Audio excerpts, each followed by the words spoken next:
when we dream, we just dream, but we also need to work and getting ready for that exact day as well. You need to be consistent. You need to be doing it from your heart. And at the end, the universe will give you the right people, the right context, the right brand, which is believing in you.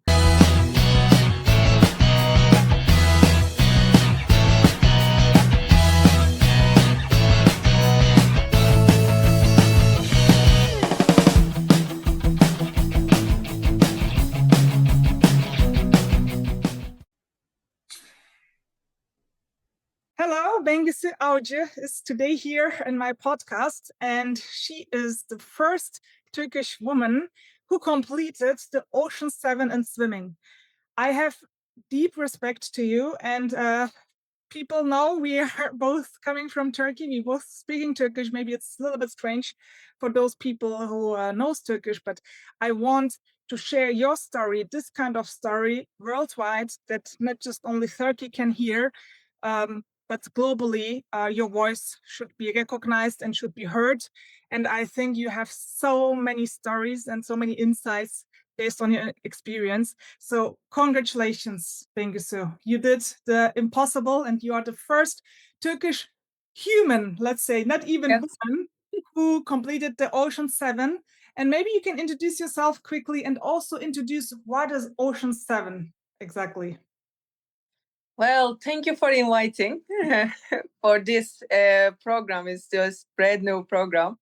Um, I am I am still in shock, I guess, because I've been waiting for today for 7 years now, and just by chance I swam my last channel at almost the same day when I started. So Wow. it was a lucky number, 7 years, seventh channel. So I feel lucky, and it was so much, I can say, many years of training, many years of determination and planning things, and cannot go by plan, then making plans again.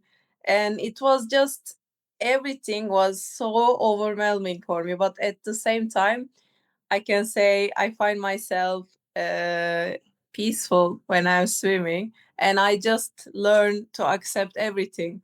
I think that's how I was always telling people, like, it will finish one day, and I will be like, maybe some I will not be the same Bengisu, but my feelings will be the same, because I always love being in the water, and I am already, I can say, I'm planning the other journeys as well. Really? So you already started to plan other swims?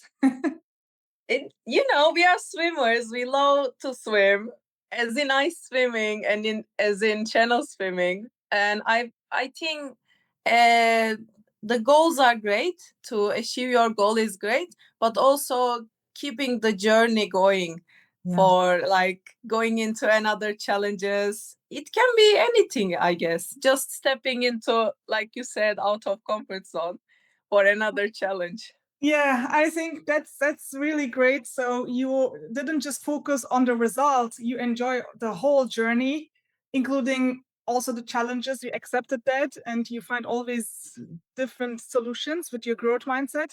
And also for people who don't know, I started with ice swimming, and Bengisu always inspired me with the English Channel crossing. She's the second Turkish woman who crossed the English Channel. And I always admired her. And then I crossed the English Channel after years and years. And then Bengisu looked to me and said, oh, when Denise can swim in the icy waters, maybe I can swim as well. And then you started 2 years ago also with ice swimming world championships.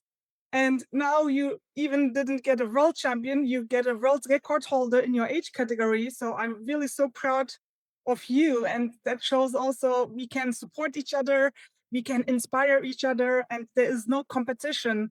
In contrary, there's inspiration, and we need to push each other with all these success stories. And now you are the role model for all the male and female swimmers who wants to reach also this peak performance of Ocean 7, right? So I did the Triple Crown, Manhattan Island swim in Los Angeles, the New York Manhattan swim, and the English Channel. but they are further for other challenging swims. And especially, I have a lot of respect to Not Channel. This is maybe the only reason why I don't think I can complete Ocean 7. At least now I still feel, oh wow, this is a impossible goal because of this cold weather, because of the jelly. And you know the cold waters, that's why. Oh wow! So you did it, and maybe you can summarize what was the toughest swim for you. What was the toughest situation for you? I think there were a lot, right? Even English Channel, you completed in your second attempt. North Channel, you completed in your second attempt. So it wasn't just going, swimming, and coming back. I also observed you had visa challenges because you have just a Turkish passport and not a German or Swiss passport like me. I'm lucky. For me, visa was never a challenge. And then, of course, sponsoring, getting the money, getting the time, everything. So maybe you can open us your world a little bit. And I'm a psychologist. I always want to go a little bit deeper, not just being on the surface. So what was the challenging moments for you when you reflect your journey? I think there was many challenging moments and they made the journey even better. But when we face them at the first time, we are thinking like, oh my God, it's the end. I I cannot go on. Like visa challenge was the first one for me, as you said. Wow. But sponsors and to going there, like we are not just swimming the ocean. We need to uh, across the world. We need to fly there first, and then we need to make people believe that we can do it, because it's a for a normal person, I can say it's also expensive. It's not like any other sports, because there is no money in it. Also, we have to pay for it, for our dreams as well. So many people find it really like, oh gosh, why are you doing it? You are paying for it, then you swim 50, 60 kilometers. And I think my answer to And you that don't is get the real gold, right? My mom no, we get asked me, nothing. now you want a gold medal. Is it really gold? So do you get some money? I said, no. We get nothing. I have this frame behind me. It's from, like, I can say they become my souvenirs from the Molokai channel. I think that was one of the my like the most challenging channels in the seven, because I dedicated my swims firstly to the life below water for the animals. Then, in my first attempt in Molokai, I got stung by the box jellyfish, and it made people think that sometimes our dreams are just not real. You cannot cross it. They write it was just impossible. You tried, but I wanted to start from Molokai, because as a swimmer I started my journey really in early age at 6 years old, and then I made it to national team of open water. I was racing in 10K, and when I first hear about Molokai, I was on my third in the seven, I can say. I was in Gibraltar, and there was the guy, Mark Sowerby, was telling his like um what happened to him in Molokai. He feel that something touched in his leg, like it was probably a shark, and it was the night swim, the big waves, the boat cannot see the swimmer, neither the kayaker. So I was just find myself, wow, like how great swimmer you must be to cross the Molokai. So I think that was my dream challenge. And as you say, he inspired me, because everyone, we are getting inspired by each other. And I think in the most of it, the swimming community was always supportive. They are not asking like, where are you from, or how fast you will swim. First they ask, what is the next challenge for you? That is what I like in ice swim as well. I find out ice swim because of you. And at that time, I was struggling with visa issues actually. But we that year we were we had put on so much cold water in because of the upcoming challenges. So we just turned that disappointment about visa to the ice swimming. We said we already did so much cold water training, so let's just challenge us in ice swimming. So I think to accomplish this, your goals in also challenges in your business or in your lifetime, this Molokai channel, you need to accept failures as well, because sometimes they are not, they will be seem like failure, but actually they are not. Maybe the God or universe has better plans for you.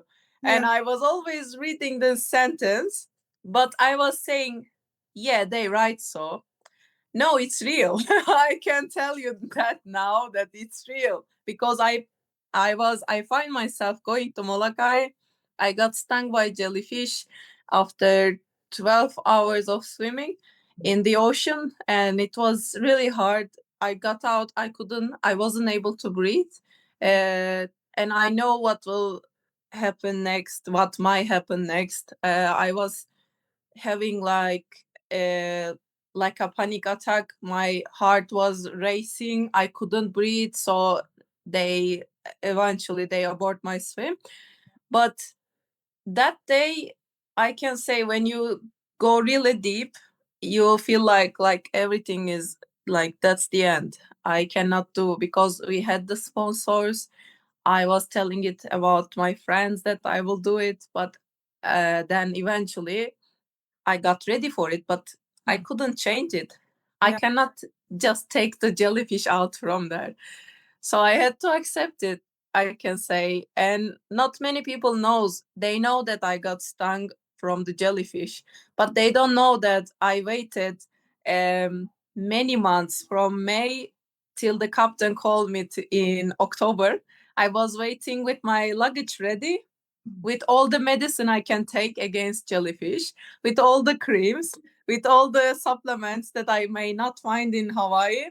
But I had no budget because sponsor paid only for one attempt. Of course, that was their help for us. Nobody knows that I needed to go there again. So I waited like 5 months for that call, but I was always ready. And like like you prepare a bag when you go to birth, right, to the hospital. My bag was always ready. I was waiting for my baby, Molokai baby, to came. Yeah, my bag is ready now there. Yeah, so it's like it's being prepared for all the chances that universe may give you. When we dream, we just dream, but we also need to work and getting ready for that exact day as well. And eventually I got the call from captain. It was really soon. He write me what day it was. It's like in 3 days. So for the second swim, right? He writes For you. the second swim, there was no available dates neither. And maybe people don't know well, but we are getting slots. Deniz and me, we are getting slots for swimming the channels, and it's taking like you need to wait for 2 years to get there. Then eventually you get there, and you need to wait for a good weather as well. You wishing to swim, so it's such a long journey. So there was no available dates basically. Then I started seeing people crossing again. One of them was Andreas Waschburger. Yeah. Like he was really fast and he break the record. So I was thinking, I was shooting the universe. Oh my god, that might be the day because someone just break the record. It must be really really good time to swim. I wish captain can call me.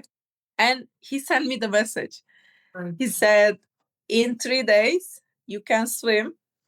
And And you were in Turkey at the time. I am in Turkey. There is like I don't know how many hours, 8 hours. No, it must be many. I don't know. From Turkey to Hawaii, there is so much time difference, but Turkey is going ahead of Hawaii. So I planned it. I opened my laptop and I told all my family, can we do this? Because I feel like I can swim. But at that time, Egor's passport, my husband's passport, was in the consulate. He was renewing because we didn't expect it was October. We were thinking the season is over, but it wasn't. And my mom couldn't make it. My father couldn't make it. My friends couldn't make it because it's so expensive last minute. But I bought that flight. I get on the plane alone. I actually missed the last one to the Hawaii, and I find myself crying in the airport because I couldn't just tell people, I cannot wait tomorrow. I have a swim. So they put me on the next flight, and I arrive in Oahu at 9 p.m. At the next day, midday at noon, 12, I was in the boat. Unbelievable. So you went there completely alone, without any support system, without anyone. Just bought your flight from Turkey to Hawaii. Within 2 days, you went there. You couldn't catch your flight. You cried. You organized another flight. You went there. It's like a That's my best story, Deniz, because we think always like a glorious finish and how we like get the medal, get the job, get the dream coming true. But it's actually the journey itself is more like it's amazing. And I will be keep telling that story, I think. And I made it there. Captain was texting us that day to Egor actually because I was already in the plane. He was writing, we will probably go out tomorrow. She can just take the plane to Molokai Island where we start. And Egor was replying, she can't. She's already in the plane. She's coming. She's coming. We are swimming tomorrow. Like, no, don't worry. She will swim. She's ready. Wow. And it was just a crazy thing. So I think so you had also jet lag and everything. I had the jet lag. I used my jet lag to Hawaii was a night swim. So I used my jet lag into night swim. But it gave me a terrible headache. But I managed to control myself. I saw in channel swimming, everything goes like sometimes you got seasick, sometimes you got a headache, sometimes you have like shoulder problems, yeah, or you are cold or you are suffering from some other pain. But you learn that anything comes, it will go away eventually. And what we need to consider as well, our friend also from the swimmer community, Murat Öz, in the same route, right? He get bite from a shark. Yes, in Hawaii. In Hawaii, so it's also a sharky area. So not just the jellyfish is a problem, but also the sharks. So they are sharks. So luckily you didn't get bite from a cookie shark, right? We were searching for them. Before we go, I mean, there are cookie sharks, there are jellyfish, there are great white sharks, and the last cookie shark encounter was in 2019, which is the other swimmer Emre Erdoğan went to Molokai actually. So eventually he didn't start. So that is another question. There are challenges, and with the sea creatures, you can only guess. You cannot know. Like there are jellyfish tables. At my first attempt, we were in the safe zone for the jellyfish, but I still got stung. And in the cookie sharks, I think there are sometimes they come and they go. They are always there, but sometimes there is one cookie shark. I think it was the same incident because before Murat swim, like I don't know, some weeks ago or 1 month ago, there was two other red top swimmers. One was Paul Leonard. He got bitten by cookie shark from his ankle. And then the next day, Joan Norman started to swim. It was both are in their fifth channel back then. So they needed to swim that channel, even though they know that there is a cookie shark. You were not afraid of cookie sharks? I was just hoping for the best. You never know. It's a kind of state of mind that you know that they are there. They may come, but you are just getting prepared and wishing for the best. Actually, they are not attacking all the time. Maybe they are mistaking us by some other sea creature or something. And I can say in Molokai we are using shark shields as well in under the kayakers, and it's changing every 4 hours. They are charging them, they are changing them. I actually touched it by mistake because there was so big swell. I touched it by hand and it was like boom, like a it's shock. It's giving you a shock. So it make me feel a bit safer because I said even though I might see a shark, but if it try to come closer, I think that thing will affect him like really badly. It even affects me. So Bengisu, so many challenges, so many stories, and now you reached to your peak, right? So you have the 7. Looking back, what did you learn from this journey? What are your main lessons? I hear a lot of things, right? So you mentioned acceptance, flexibility. Even you didn't have your support system. You were so determined, so focused. You took the risk, right? Because so many people would say, oh, within 2 days, maybe I will not catch the flight. Maybe this will happen. That now it's too late. I can't go, right? So many people wouldn't even go. And I don't know how you managed that also with your sponsorship. Did you had a sponsor? Did you had again money? So there are so many challenges. And what are your main lessons from these journeys? I think every challenge itself was they bring me a story, and I find myself like today I am 29 years old, but I feel like I learned so many things from these challenges. And when I look back at 2018, 2017 actually, when I first tried English channel, I had no idea what I was doing. I just followed the group because they think that I can do it. So I said, okay, I will give it a try. Then I failed at the first obstacle. It was cold. I said, it's cold. I want to go out. I cried for like 2, 3 hours. Then eventually swim was aborted.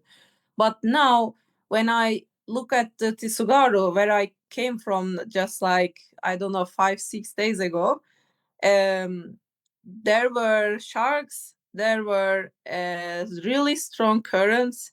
There is no tide there, but they changed the parkour, which is 10 kilometers away now. So you are not swimming just 19 kilometers. You are getting into water that after you swim 10 kilometers, your challenge will start. So you also swim more even. So it's not right, it's not fair, because for many years people swam there just 19 kilometers. But also the climate change, the current change, I don't know, the global currents are changed as well. So you need to accept what mother nature is thinking about you. That is the first thing, I guess, because i I can say I am lucky. I was in so many positions that I can say unlucky. Yeah. But eventually I find that I kind of, how can I tell you? It's like it brings you to a state of mind that you accept everything comes to you. You just trying to see the light in it. Okay, I have this, but how can I go through with that? For example, there are sharks, and this is my challenge. I need to swim. There are my sharks coming because it came, before some years ago. They seen sharks in Tsugaru. So we had kind of a agreement with my boat crew. I told them I cannot touch the boat, but if you scream at me, there is a shark. Of course, eventually I will be afraid and I will come to the boat. So please don't tell me. So that was one of our defense mechanism. For the other things, when we first landed to Tisugaru, they said there was that Russian earthquake, 8.8 magnitude. So we land there after spending so much money, so much effort. There was Paul Leonard as well with me, the swimmer friend who got bitten by cookie shark. So he also gave so much to be there. He overcome his fears to swim again in the shark infested waters. So we were both hoping just to get in, but we heard that there might be a tsunami in Japan. So they didn't, but we didn't take it seriously at the first time because we came for swim, right? But they said you cannot get into water. Okay. There was a tsunami, so you didn't get into the water because of earthquake to tsunami. So it's again like a movie, like a movie scene. So chapter, the last chapter. Yeah, like my friends were asking before the tsunami alarm, like, what could happen to you? You have experienced so much bad situation. As I was telling them, don't attract the universe, please, with these questions. Then we had the tsunami, but eventually we accept the situation. We waited, and it didn't arrive to Japan. It went to somewhere Hawaii, but it wasn't that big. So every day nature has challenges for us, and the day we swim, it was 4th of August early morning in Japan.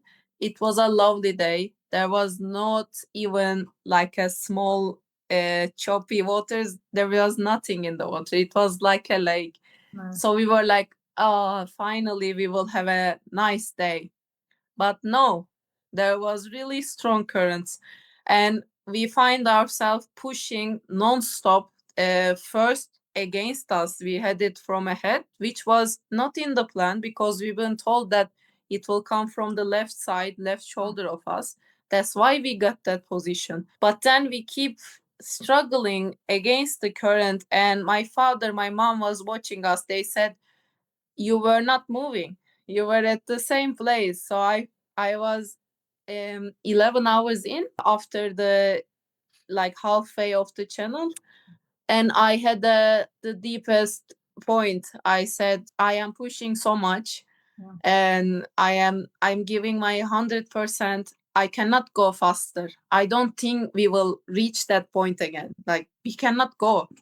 But they said, like, just keep swimming. As usual, just keep swimming. Even though you cannot make it, we will try to tell captain that you are a good swimmer. This current might go away. Yes, it came without nowhere, but it means that it can go away as well. So, it's after 1 hour, it disappeared. Wow. We find ourselves in a like calm waters again, and that was the time they told me, Bengisu, just push. He is counting your strokes now. The other male swimmers both quit because they couldn't beat the current. So they want to abort your swim as well. Since you are a woman, they are thinking, of course, they are thinking you cannot beat it neither. So I said, like, in my mind, I experienced failure as well before. I don't want to find myself in the hotel room again, thinking about what I did wrong or how I failed. I just want to give 100%, and I will swim till the referee tells me to stop. And they didn't tell me stop. Okay, so two learnings maybe, and add if I missed something. So first, trusting to the universe, and accepting the mother nature's signals, right? You can't change the mother nature, the ocean, the tsunami, the sharks. So accepting that it's existing, and letting go of all the fears, letting go of all the resistance, let's say, not resisting, and just trying to swim with the waves. And exactly the second one, you swam with the waves. You felt the currents, you swam and swam, you swam against the currents, but at the same time, you had the optimistic approach. You, in the darkness, you see the light, and you said, okay, maybe the current will go, and then I can swim, continue. And I think the third one is giving everything what you have, giving it all in or not all in, right? And I think many people doing this mistake, they are 90% in, 10% they have their fears, struggles. And that's why they quit, right? But you didn't quit. You said, okay, 100%. I give my 100% till they say stop. I give my 100%. I think how you call it, like, psychologically, when you give 100%, things always going wrong. But when you give your 100%, you know that you succeed already because you cannot change the rest. But if you didn't push yourself, if you quit at the half point, then I prefer giving 100%, because otherwise I find myself always, I could do better. What if I could do better? What if I stayed more? What if I pushed more? So the question is, in those kind of challenging situations, it's painful, you have exhaustion feelings, you don't see the shore. How you motivate yourself, how you can manage your limiting beliefs, your inner demons. We all have inner demons, right? Mm-hmm. How you transfer it? What is your processing? Because many people also asking me, right? And I'm, as a psychologist, I do also mental preparation, psychological preparation, even hypnosis I did before crossing the English Channel, right? Mm-hmm. And then I felt like I'm in a fight and I'm in a war. Just my goal was, with the manifestation and the visualization, to reach the French shore. I just had this in my mind, but it wasn't easy to prepare. So I invested a lot of time, energy to get this mental readiness. So how did you get this mental shift when it gets hurt, when it gets painful? What is your shift, inner shift? I think it was also supported by our training background as well, because we were talking about it with my sports psychologist Seren as well, and we find out I was pushing myself with Egor, with my husband. He was supportive too.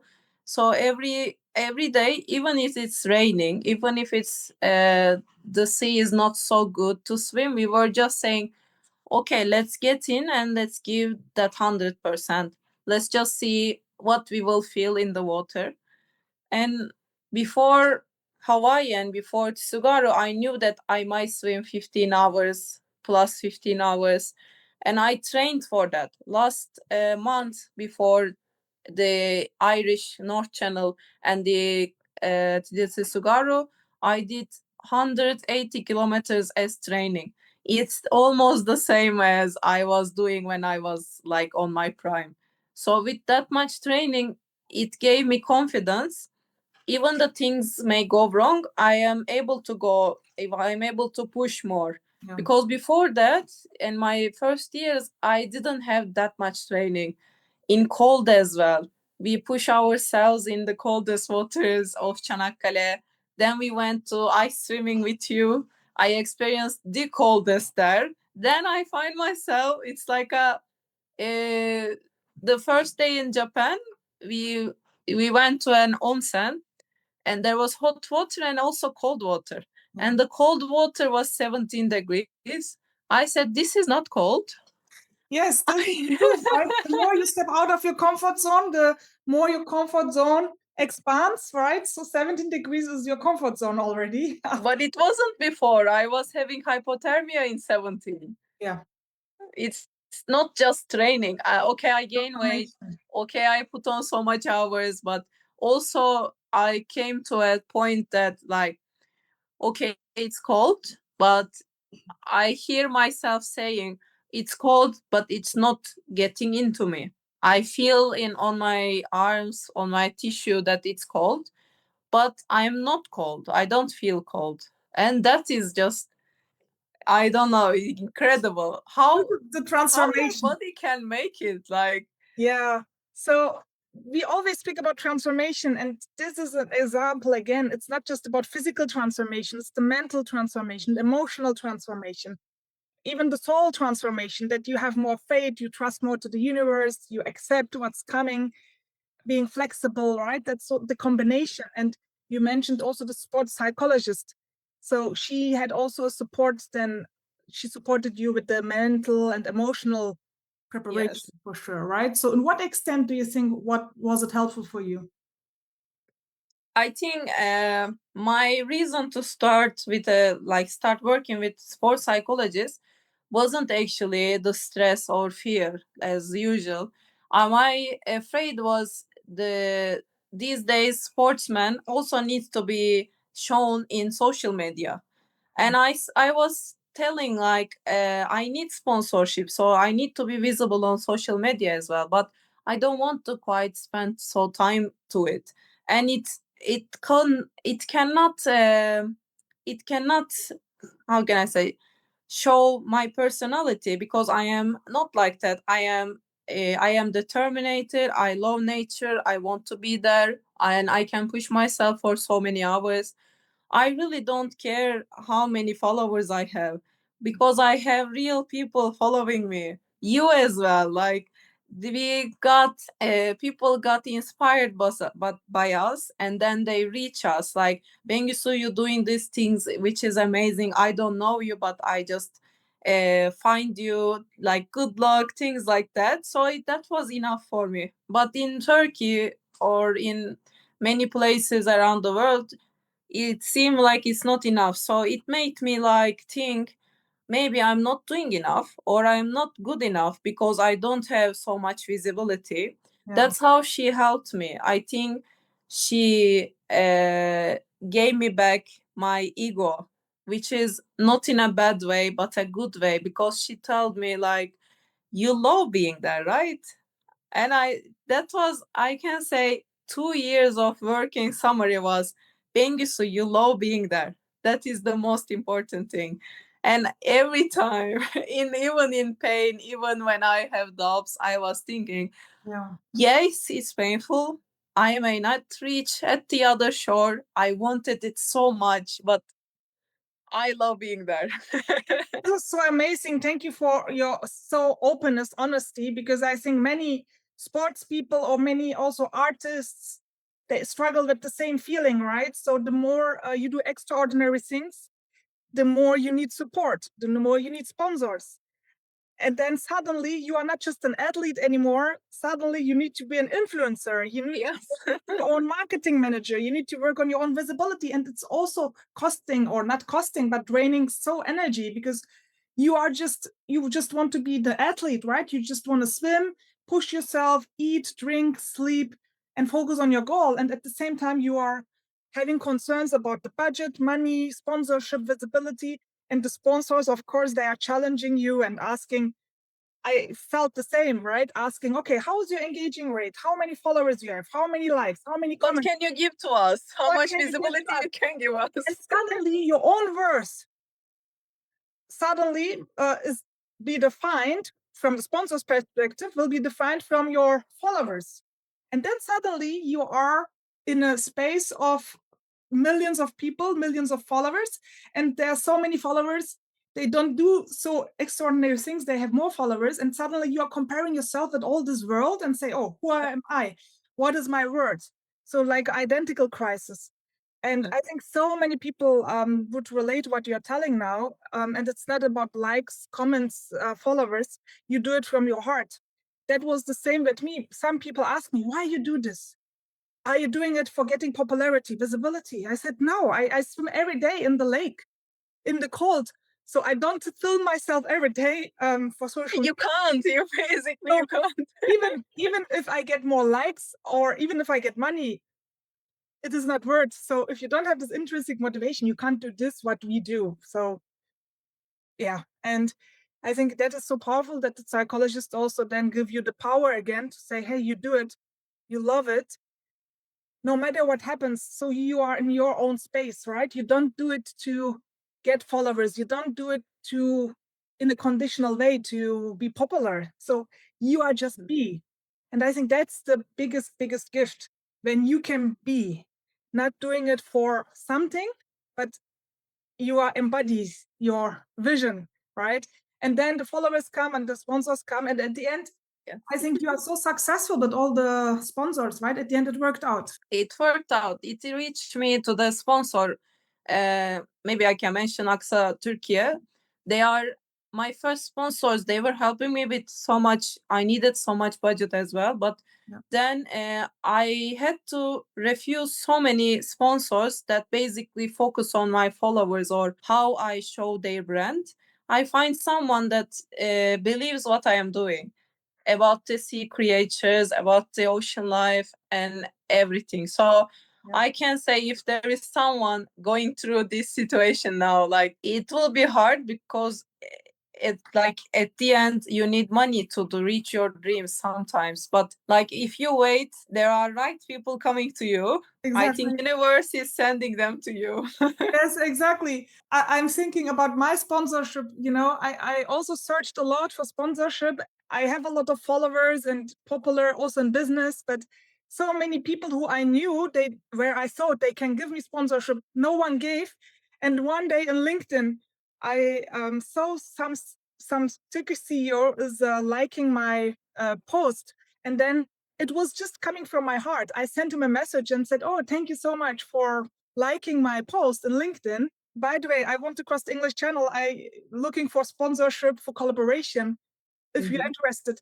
And at the same time, in few days, he answered and said, "Oh yes, for our Adalvo, we are looking for someone. And here's the communication manager's name." It flowed.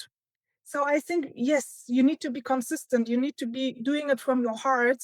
And at the end, the universe will give you the right people, the right context, the right brand, which is believing in you. And but you are speaking about a so important topic that we should not lose our value because of the social media and everything. We need to stick on our vision, on our purpose, because this is worthless. You can't, it's payless, so you can't pay this vision, right? You can pay for likes, followers, but you can't pay for this Ocean 7 what you did. So it's, even if you would do it just for money, I would give you 1 million. I think you would refuse it because There is no money to there's I think no yes. money. What can explain the sacrifice, right? So it's coming from the heart, and yeah, you do it from your heart and you embody it. And congratulations for all these struggles. And you worked on yourself, on your ego, find yourself again, your inner peace, and focused on your goal. Yeah. I think nothing can make us more happy that to follow your path. Yeah. And reach your own dreams, not just someone else's dreams. I think people can find their power to stand outside of the circle, outside of the herd. You don't need to do the same thing what people are doing because you are someone else. Yeah. Even when we are a child, we dream about it. We dream like, I can do something, I can be an important person, I can fly, I can swim, I can travel to this place, to that place. So I was just, I think, following that child. Amazing. And I know that in the past 2 swims, your husband get ill because he's also your trainer at the same time. He couldn't come. You didn't have your support system based with him. And I can imagine it was also a painful moment, right? And how did you motivate yourself emotionally again with knowing he will be not with you, but he's supporting you? Because so many people are getting dependent on people and support systems, but you showed a resilience and flexibility to keep going on your goal. I think people depending on so much, they have lucky charms, they have lucky days, they have rituals. We don't have that. We had a dream and Egor came with me to Ireland, first to England as our plan. It was the cold training because I need to mention that in Turkey, summertime is 40 Celsius weather and the water is like 26, 28 degrees, which is really, really hot. And we want to swim in 13 degrees.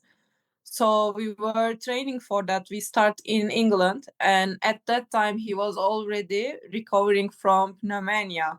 So which was, maybe we underestimated a bit. We were thinking we are sportsmen. He will go through that. He already start feeling better, but he got worse in England. So the day when we arrived to Ireland for my swim window, which was in a week or so, I don't know, 10 days, he hospitalized.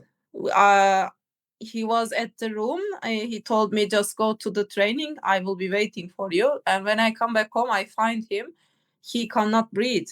He said, like, what can I do for you? Just call an ambulance. and we called an ambulance. There were people in Donagadi helping us a lot, and he stayed there 11 days in the hospital. So every day I was thinking we have so much reasons to come back.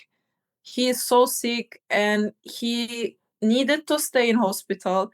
I was going to training in the morning with Chunky Dunker, the swimmers, and sometimes they were giving me a ride. Other days I was taking the bus to see him, and he never said that let's go home. He always said that I am here, I am okay, I am taken care of, I actually feel better, just do your swim, because we worked for it for so many years to be there.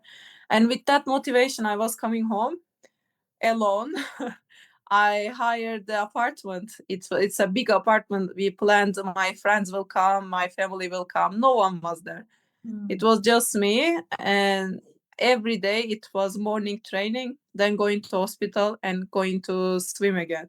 So it was my friends tried to came. One of them was Berker wanted to come, my swimmer, but he couldn't eventually because his boss didn't let him. So it was a shock for my sports psychologist, Selen, because she didn't come to Ireland for like as a client psychologist business. She came because she believed in my dream. So she said she just wanted to be there. Her job wasn't being on the boat, actually. And that day, when we realized that Egor cannot make it on board, I told her, I will manage everything. You will just give me my feedings. I can call someone else from Ireland as well, but you know what I am doing already. And even in a psychologist, I saw her face. It was like, oh my God. Oh my God, how I can turn white. responsibility, because it's a lot of responsibility to give the feeding and manage the swim, and suddenly needed to manage the swim and support you. Unbelievable story. So you had this big swim in front of you. Your husband was in the hospital. A psychologist came. She is just a psychologist. Yes. Trainer. But because she's because you guys are psychologists, she understands the situation really well. For example, we were at the beginning, later I know that we were pushing by the current. They didn't tell me, because when you are a swimmer you don't understand because you are not seeing anything. And she believed in my pace, that I can keep up the pace, I can go faster. I have a thing that I made captains surprised by my pace. So they don't believe someone from Turkey can swim and can keep a good pace. Yeah. I don't know. They still have that. We are not like American, Australian, or British, so you we are are like new. A beast. You are strong. Yes. But we show them, so it was like all part of the story was just amazing. She did it also, like she had the empathy that how may I feel during the swim. But also I did so much training in cold water and as kilometers as well, so I gave her confidence. I said like, don't worry, I will be doing it. I just need you to follow the list, and that's it. Amazing. It's amazing how you manage then all these critical situations, keep calm, having a clear mind, a strategy, and then pushing forward. So I'm now working on my next book, Peak Flow Methodology, right? And when I hear your story, the Peak Flow methodology covers 4 pillars: physical, mental, emotional, spiritual. And I think physical, no question. You trained, pushed hard, cold water trainings, long distance trainings, everything. Mental, you had a clear strategy. You are always activating your growth mindset. You have a sports psychology, so I think that helped you. The emotional part, you have this internal motivation, right? And the spiritual part, how did you activate your spiritual part? I believe that so much, and I think people can only understand it by experiencing it. I I think it's supported by like some mental training as well. Mm. But I was always believing the ocean will help me. The ocean will get me there. If the current coming to you against, because it's the universe changing. It can be an earthquake. It can be any other current that there is a reason it's coming towards to you. But also it means that it can help you as well. Yeah. So I was always learning, like I was calling it swim with the flow. So flow with water because it can come and it can help you as well. So I was thinking maybe like a mermaid, maybe like a whale swimming in the ocean. It will help me. It will get me there. And I was thinking sharks may come to me, but I love the sharks as well. I love the sharks. I love all your children, Mother Nature, and I have respect to them. Just let me pass. Yeah. So I think that is a spiritual. We read somewhere that we respect everything going on that day. Also, I must say we went when we reached to Japan, we visited a shrine, which like a temple. So I believe my belief is like everything connected by the universe. So all the gods they just tell you to not harm anyone and to respect the nature. And that shrine was like that too. I throw a coin and I just like kind of prayed for like a safe passage. And after I swim, I went another shrine to say thank you as well. As well. Yeah, that's so powerful, and it's so in alignment with the spiritual practice that the universe has your back, has our back, and the wave can come, and at the same time the wave can go. And if the wave come, it can also help You need us. to believe that it will go too. Exactly, and maybe it has a reason. It has definitely reason. Everything is connected. I love it. Yeah. So, anything else you would like to share? What you didn't share before? What would be interesting, inspiring for our listeners before we close this amazing podcast? So I could ask more and more questions, but I think the time is coming to close.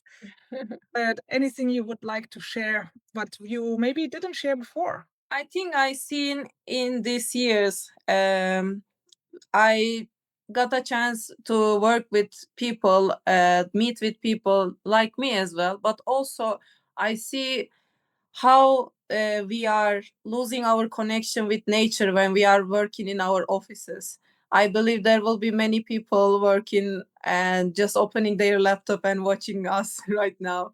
So I think you need to find yourself, your connection with the nature again, and it will help you to fix many problems in your life as well. Just go out, just I don't know, go ice bathing, go ice swimming, go wild swimming, just go to forest. In Japanese medication, there was a something that just go to sea, just go to the get into the salt water. So that will fix many things, I guess. Also with planning things, because I find them they are the ones getting so nervous when things not go as the plan, because I have swimmers, they work in offices, they have their 5 years ahead is planned. And when we go to a channel, you need to be like, yes, we are going today. You might swim in the next week, but you might not get to swim as well. We might come back as well. But that is hard to manage. Everything hard to manage sometimes, but always the mother nature is helping you. So you need to find a way to go out. Yes, I love it. The Mother Nature is helping us. We are not the victims, we are the creators, and we need to be like water, flowing with the waves, flowing with the water. Everything is connected, everything has a reason.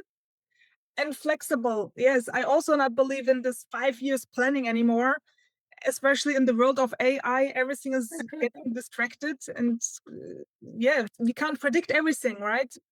But many people have fear to step in the unknown. But crossing an English channel, crossing a Molokai channel, it's stepping into the unknown. You don't know what Mother Nature has planned. Suddenly a wave comes, current comes, tsunami can come, a shark can come, a jellyfish can come.